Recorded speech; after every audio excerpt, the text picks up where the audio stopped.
finish up with a question for Dr. Bernstein. I too disagree that government spending is a solution. For the past 6 years, we've overspent our budget by nearly $6 trillion. The result, the weakest economic recovery in half a century. Doing more of that, I don't believe, will change the course of our economy. Looking over the last 5 years, consumer spending recovered quite some time ago. It's up beyond what it was before the recession. Government spending recovered fairly quickly as well, due again to that stimulus, well above the recession. What continues to be missing is business investment, building equipment, software, one of the one-to-one correspondent with private sector jobs. Your view, and when I talk to local businesses, national businesses, multinational businesses, they don't talk about sequester, they don't talk about the government shutdown. They talk about fear of higher taxes. In fact, San Francisco Fed said the biggest fiscal drag in 2013 was not sequester, it was higher taxes. The question is, since they don't talk about those issues, the inside the Beltway issues, they talk about potential higher taxes and tremendous regulation. My question to you is there a smarter way to impose regulations that have public good, frankly, to them, that are done in a way without economic analysis, without understanding the technology available to reach those goals, done in a way that is smarter and helps grow the economy? Is there a way, in your view, that when regulations are imposed in an act, they can be done in a way that is smarter for the economy? That's a great question and a challenging one. One quick factual point. It is true that that part of that fiscal drag that I've been complaining about in 2013 was due to a tax increase, and that was the expiration of the payroll tax holiday, something I think was a mistake. I think that's precisely in the spirit of what I'm talking about in terms of helping to boost the recovery. To get to your question, I think there are two things that come to mind, and if it's such an important and a challenging question, I'd like to submit an answer following. So, two things come to mind. First of all, I think we need a better method of evaluating the regulations that we put forth. Anytime a regulation is suggested in a bill, say an environmental regulation, both sides go into very predictable corners. I could write the press release from both teams.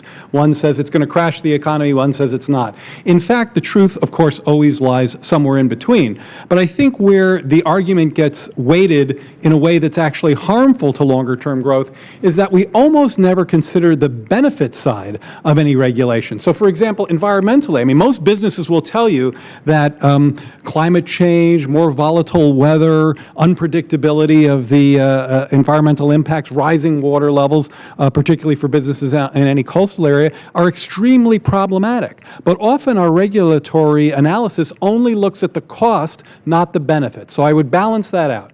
My second point gets to something you said earlier. I know you think a lot about the Federal Reserve and ways in which they can operate to help the economy more effectively.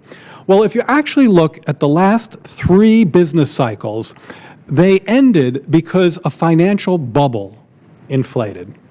A real estate bubble, a dot-com bubble, and a housing bubble. And part of that has to do with insufficient oversight of the Federal Reserve toward financial markets. Former Fed Reserve chairs said, we don't really look at bubbles. That's not our thing. We can only try to mop up the damage afterwards. To her credit, Chair Yellen and now Vice Chair Fisher feel differently about that and have expressed the views that have recognized how important financial regulation, financial oversight is so that we can prevent the next business cycle, the very one we're in, from inflating another damaging bubble. Just a thought. My view, that wasn't simply a housing bubble. It was a credit-fueled housing bubble. I agree. Federal Reserve kept interest rates too low for too long.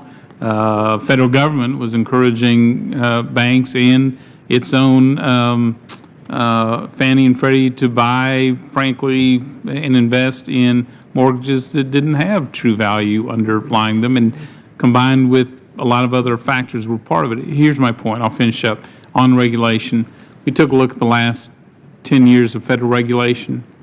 Out of every 1,000 federal regulations, only 3 had a cost-benefit analysis done prior to its imposition. So in only 3 out of 1,000 did we ask a simple question: what are the benefits? What is the economic cost? And part of that, and when it was done by the same agency proposing the regulation. So agency bias, as you would imagine, ended up in a result that, hey, we think this is a good regulation. My view that we would be smarter about our regulatory scheme if all agencies, not just executive but independent agencies, including the Fed, had to do real cost-benefit analysis ahead of a regulation that was transparent. You could see what the factors were going into that before these were imposed, because I think there is a way to hit those goals, but to do it in a much smarter way, a much less costly economy. I think it's one of the major drags today. Where's OIRA? What's that? Where's OIRA? Well, which it is doing. started in the Reagan years, mandated by Congress. Isn't that supposed to do that? Well, They should, but I noticed out of the 3,500 federal regulations the year before last, only 14 underwent a true cost-benefit analysis. So I think there's actually a bipartisan area of agreement that could be explored in that area. And I'd like to